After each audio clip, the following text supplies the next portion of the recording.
다 잡아봐라. Okay, why?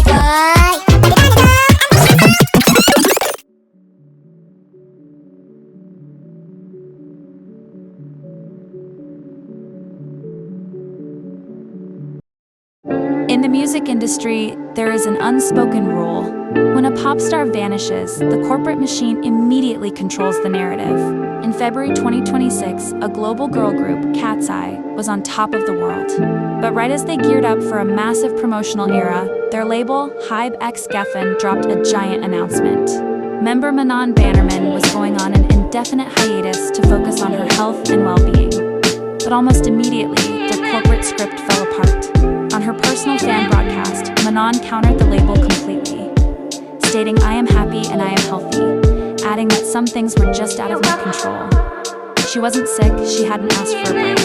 So, what is actually happening behind the closed doors of geffen? How did K-pop's first Swiss and Black idol go from being the most popular member of a global girl group to seemingly being erased from her group? Let's look at the timeline.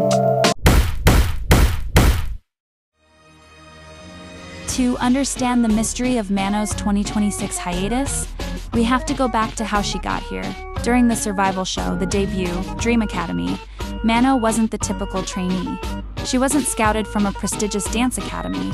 She was found on Instagram. While other girls had been training rigorously for years, Manon relied on her undeniable charisma and visuals. And the corporate system hated that she didn't fit in the mold. The documentary highlighted major friction between Manon, the girls, and the group's executive team, particularly Missy Paramo. Manon was critiqued for missing training days, pushing a narrative that she was lazy. But the fans saw something else. They saw a young black woman being heavily scrutinized by a rigid corporate structure. Despite the editing, the public fell in love. Manon dominated the fan votes, forcing her way into the final lineup for Katseye. She won the battle against the management, but the music industry always plays the long game. Fast forward to early 2026, Katseye announces their new single, Pinky Up, but when the teasers dropped, Manon was completely missing. The label blamed her health, but the internet detective work quickly proved that something far more deliberate was happening. Leaked storyboards and early choreography videos surfaced online, proving an OT6 or six-member formation was originally blocked out for the music video. Even early audio leaks caught her distinct vocal tones hidden in the mix. The exact minute the Pinky Up teaser dropped without her, Manon silently removed Katseye from her official Instagram bio. If this was a standard, peaceful medical hiatus, why would an artist remove her own group from her identity? Worse yet, she was entirely scrubbed from the physical merchandise. In K-pop and Western pop alike, when a member takes a medical break, they are still included in photo cards and album art. But for this era, Manon was treated like she never existed.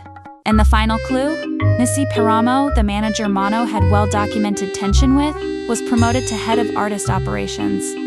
Right around the exact time Manon was pushed on hiatus. While the label claimed she was resting, the real-world events told a completely different story. Katseye made their monumental debut at Coachella 2026, a career milestone Manon explicitly states was her dream. She missed the stage, but fans literally spotted her glowing healthy and hanging out at Coachella after-parties. When a fan told her they missed her on stage, her raw response was caught on camera. "Oh my god, I wish." Then came the American Music Awards. Katseye won big, but during their massive acceptance speech, the remaining members thanked their executive producers, their label heads, and even their label mates BTS, but they completely left out Manon's name, despite her work contributing heavily to the winning of their award. For months, the silence was deafening. Fandom spiraled into conspiracy theories, believing she had been quietly axed or locked away in a contract dispute. Until June 2026. During a breaking interview with NPR's All Things Considered, Katseye's leader Sophia finally broke the silence when asked about Manon's stats.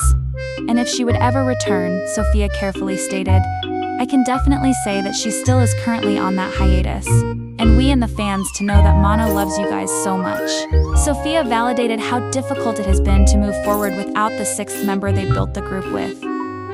But notice what she didn't say. She don't say when Manon was coming back. She didn't even say if Manon was coming back. Ultimately, Mano's journey highlights a deep systemic issue with global entertainment. As a Black woman entering a heavily controlled, traditionally rigid idol structure, she faced an uphill battle from day one. The system repeatedly penalized her for not fitting the exact mold. Yet it was her distinct style, culture, and charisma that drew millions of fans to her in the first place. Whether Mano is currently navigating a major contract dispute, waiting out a quiet conflict, or preparing for an investable official exit, one thing is completely clear. The fans have stopped buying the health and well-being excuse. With the group launching their Wildworld tour this year, and have already released their iconic By Mistake music video, the clock is ticking. Katseye is moving forward in full speed, but still sidelining Mono. The label is risking the diversity and global appeal they worked so hard to build. I have so many friends who have found comfort in these members. Not just Manon. This diversity is important. And even if Manon was not Black, and this could not be reason for her mistreatment, a healthy hiatus does not look like this. Manon deserves better and soon. Please leave yours thoughts in the comments, and I'll see you guys next time. Also, I know you guys need emotional support, so here's a photo of Manon's abs.